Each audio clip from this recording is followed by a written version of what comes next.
we've been talking about how we derive different kinds of meanings out of linguistic forms. And as a psycholinguist, I'm interested in how listeners can do that. Listeners can derive meanings out of the speech sounds as they unfold in real time. So let me give you an example. This is a conversation between two people. Let me play you a sound clip. Would you like some coffee? I'd love some caffeine. How many people think that speaker A wants some coffee? How many people think that speaker A wants something other than coffee? Speaker B, no? No, speaker, oh yes, speaker B, I'm sorry, yeah, speaker B, that's right. And then this is a continuation of the actual conversation, so speaker B actually wanted something other than coffee. But if she had said, would you like some coffee? I'd love some caffeine. Then she probably wants some coffee, just like you do right now. So these are exactly the same set of words, spoken in exactly the same set of context, so that listeners clearly need to use the intonation contour to distinguish between these two meanings.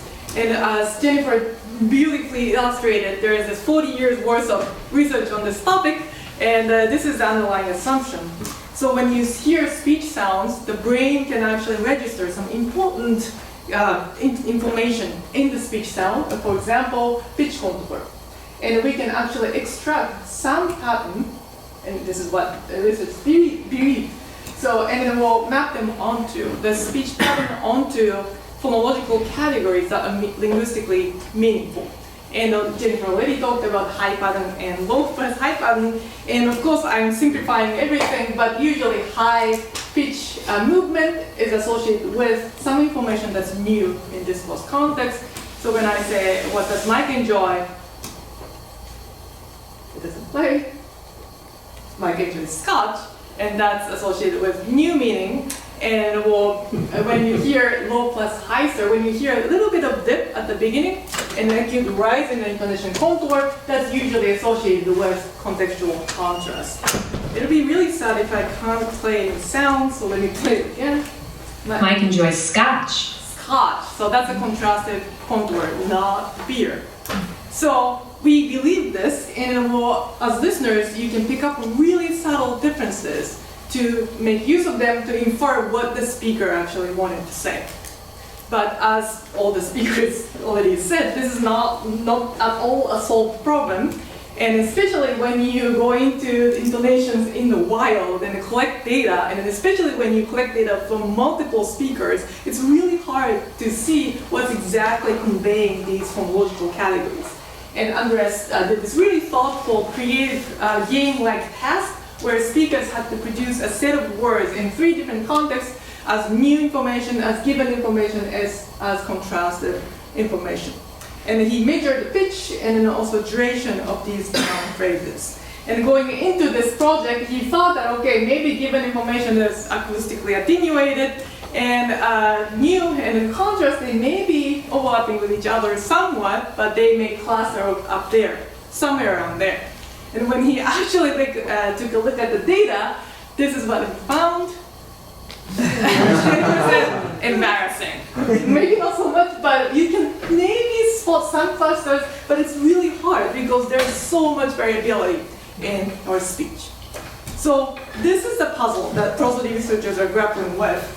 So listeners, as you just did when I played the example, they can map the signal onto the speaker meaning at the rate of almost 3 words per second, right? And this is usually considered to be a mapping problem. So when you get this signal, you map it onto that meaning versus that meaning. But in the wild, right, speakers' production system is noisy, and for many different reasons, what you get is not this.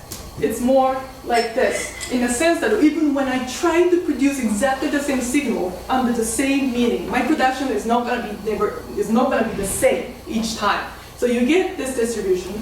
When you listen to me and when you listen to somebody else, you get slightly or sometimes greatly different pronunciation patterns. So quickly, what you get is a distribution of distributions. And this creates this problem of variability. That is that the same signal, something that you get from here, can be plausibly, feasibly mapped onto more than one meaning, depending on which distribution you believe the sample came from. If it's part of this distribution, right, is supposed that meaning, if you think that that came from this distribution, it's supposed the other meaning. So the question is, how do listeners actually navigate this variability when they try to understand what the other person wanted to convey? So today I'd like to address this question in 2 steps, just like all the other speakers did. The first step is the production, to get data to characterize, really understand the structure of the variability in the input.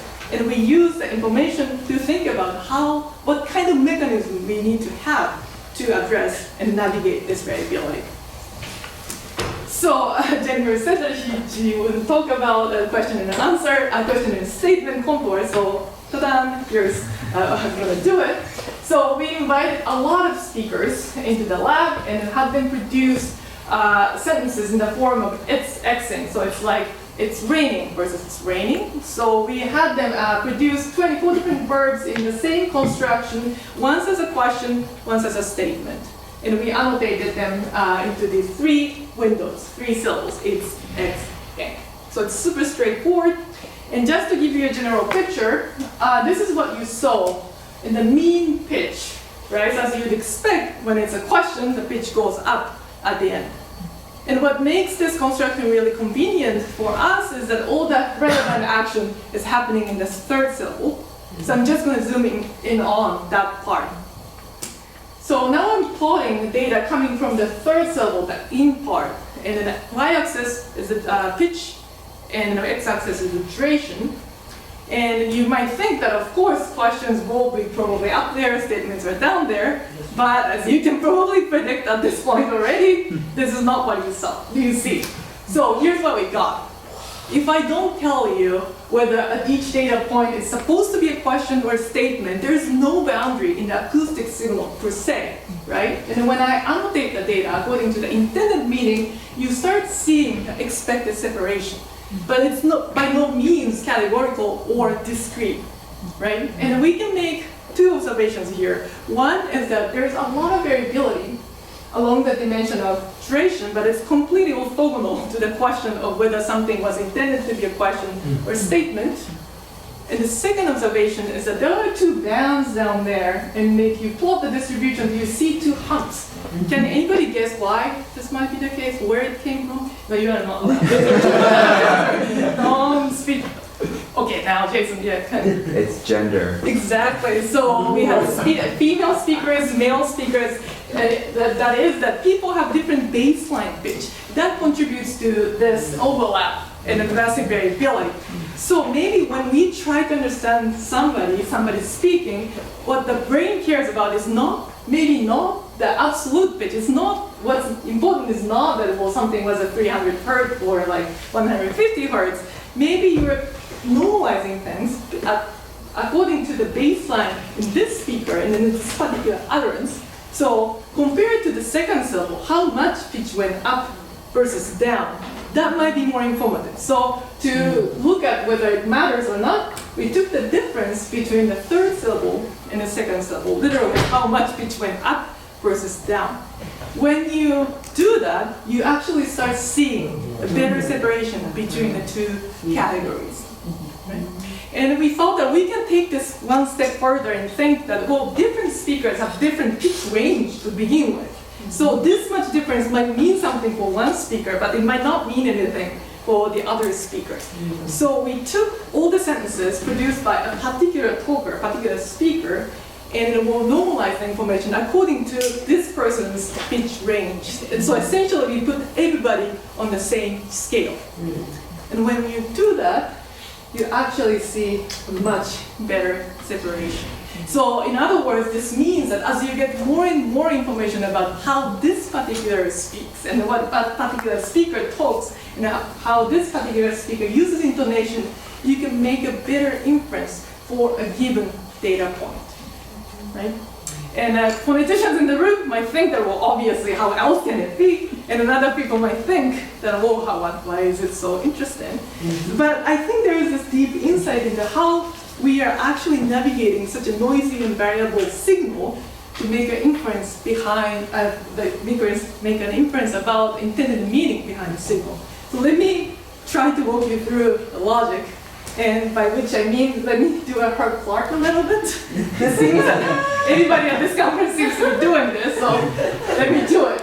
Intonation in vacuum, as listeners, right, we have some intuitions as to how questions and statements are produced in English.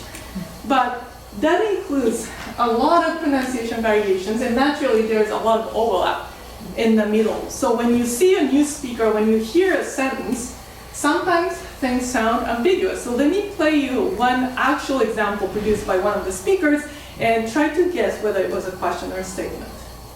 It's coming. Can be a statement and can be a question, right?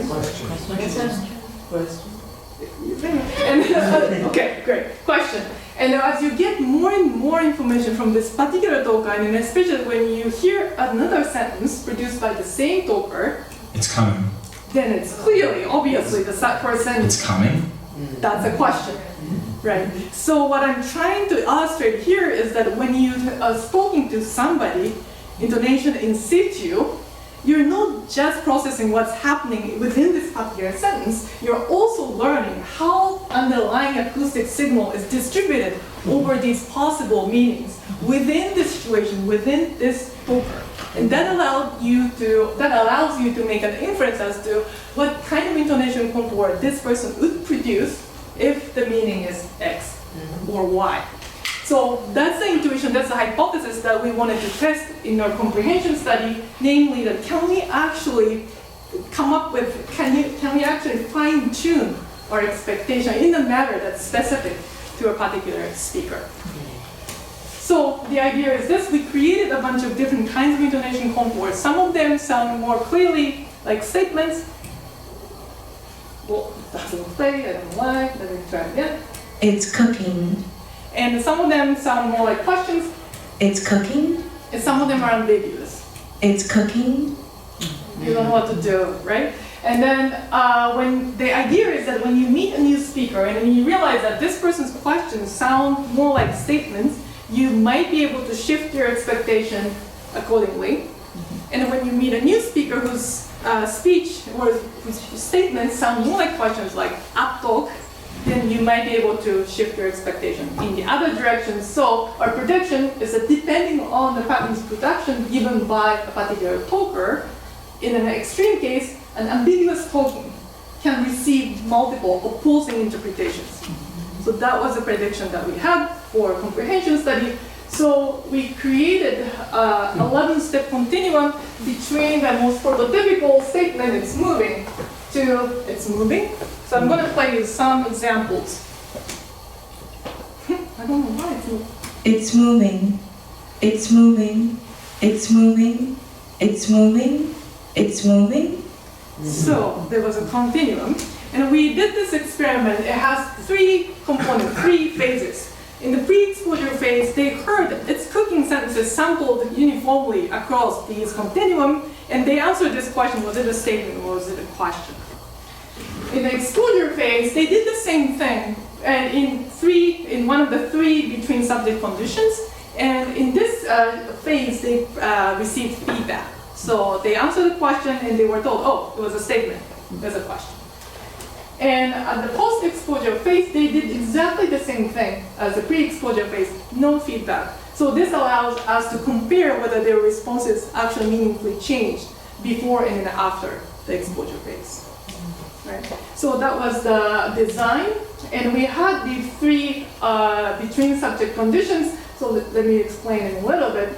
So the middle one was called no bias condition, because in the exposure phase, what the listeners received are the two really prototypical statements and questions, and they were disambiguated as such, right? And if you are in a question biasing condition, you hear a bunch of prototypical statements, and then you hear ambiguous tokens, and the feedback tells you that they were actually questions. And in the other statement biasing condition, you hear a bunch of prototypical questions, and then you hear ambiguous tokens, and the feedback tells you that they were supposed to be statements. Yeah? So these were the differences. And let me show you the data in the no bias condition first. So here I'm plotting the data of percentage question responses, and then the x-axis is step number 1 through step number 11. So as you predict, when you hear more statement-like sentences, almost everybody said that well, it's a statement, so no question response. And when you hear most question-like token, then well, everybody said that well, it's a question. And the green line is a pre-exposure responses. The orange line is the post-exposure responses. When there is no bias, the responses didn't change before and after the exposure phase. Now, in the question, let me show you the data in the question biasing and the statement biasing conditions. And an expectation is that if people can actually shift their expectations in a speaker-specific manner, you'd see the orange line goes up, you go up in this condition because there are more tokens that are categorized, interpreted as questions, and the orange line should go down in the other conditions. And that's what we found in the experiment. So in this condition, you see the orange line above the green line. In this condition, the orange line is below the green line. And just to compare, step number 7 is one of the most ambiguous ones, a priori. And in this condition, it received a question response 75% of the time. In the other condition, 25% of the time. So literally, completely opposite. Exactly the same, physically the same acoustic tokens receive completely opposite interpretations. So that's the result from the comprehension study. People can actually adapt really quickly as to how this person is going to use intonation to convey different kinds of meanings. So just to conclude, so in the past 40 years, we've been thinking that intonation interpretation is a mapping problem. You measure pitch, and when it goes up, it's a question. When it goes down, it's a statement. We thought that, well, it's categorical. But as all the speakers this morning showed that it's actually not. What we are hearing in the wild is something like this, right? There's a lot of variability. We have some representation of the underlying distribution of the data. So sometimes, or oftentimes, we hear something like this, right? Oh, it doesn't really show. Yeah, so this type of contour occurs actually quite often, and whether this gets interpreted as a question or a statement doesn't just depend on whether the pitch went up or down, right? It's most critically depending on what the listener expected, what kind of underlying distribution the listener expected in this situation for this particular speaker. So our proposal is that robust intonation interpretation is achieved via tracking and actually inferring underlying distributions of acoustic over possible meanings. And I think this dovetails nicely with what Jennifer told us about today. And I think it's a productive way of thinking about how intonation meaning mapping can be in flux, but it can be really specific in a given context. So I'm looking forward to having a discussion. Yeah. Thank you so much.